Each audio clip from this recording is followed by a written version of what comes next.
मत कीजिए, बेईमानी मत कीजिए, झूठ मत बोलिए। चोरी, हिंसा, बेईमानी, ठगी का धन यदि आप अपने घर में लाते हैं तो उस धन का सदुपयोग पूरे परिवार के लोग करेंगे।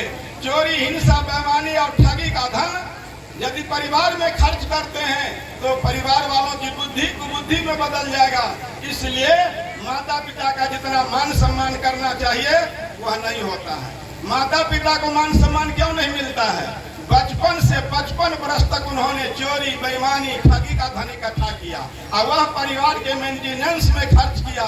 इसलिए बुद्धि को बुद्धि में बदल गई, बेटा और बेटी को, बेटा पुतोह को।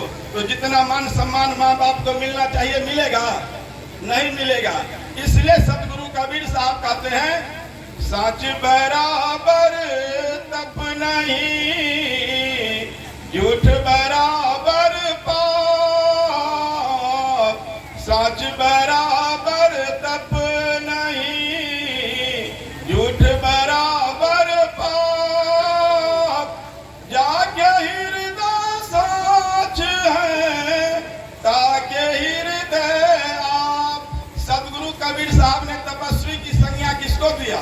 जो कोई पूजा पाठ नहीं करता है, कभी मंदिर मस्जिद नहीं जाता है, लेकिन अपने जीवन में सत्य कर्म करता है और सत्य बोलता है। सतगुरु कबीर साहब ने उसको क्या कहा? तपस्वी। और पापी किसको कहा? झूठ बराबर पाप। जो खूब मंदिर मस्जिद जाता है, खूब वेशभूषा धारण करता है, लेकिन वह झूठ बोलता है। झूठ बोलने का मतलब दूसरे को धोखा देना, दूसरे को ठगना। तो सतगुरु कबीर साहब ने पतित किसको कहा? पापी किसको कहा? झूठ बोलने वाले नहीं। इसलिए कभी भी झूठ नहीं बोलिए, सत्य कर्म कीजिए। भले धन आपके पास थोड़ा ही हो, लेकिन सुख मिलेगा, शांति मिलेगी।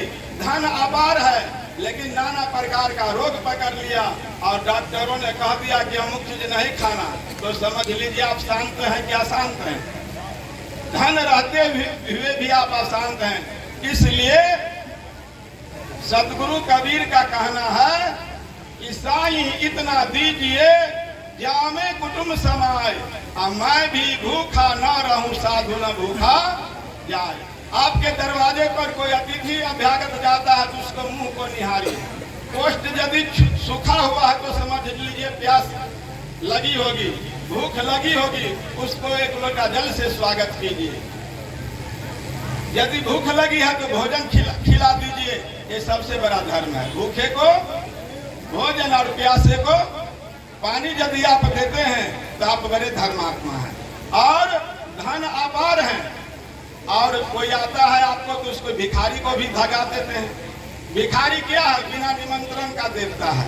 नहीं, आप जो हल चलाते हैं, कुदाल चलाते हैं, कीड़ा मकोड़ा मरता है, और वो भिखारी यदि आता है तो आप उसको भीख दे देते हैं। अनवा निकाल देते ना, पहले आप लोग दौनी करते थे तो वो पाप उधर कर जाता है।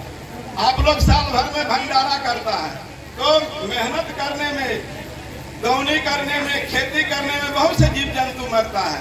और साल में यदि आप लोग दान पुण्य कर देते हैं तो वह पाप वहाँ कट जाता है, करता है ना। लेकिन ध्यान रखिए, कभी भी चोरी, हिंसा, बेईमानी, ठगी का धन अपने घर में नहीं लाइए। इसलिए सतगुरु कबीर कहते हैं, चलते चलते पगु थका, नगर रहा न कोस, बीच ही में डेरा पड़ा।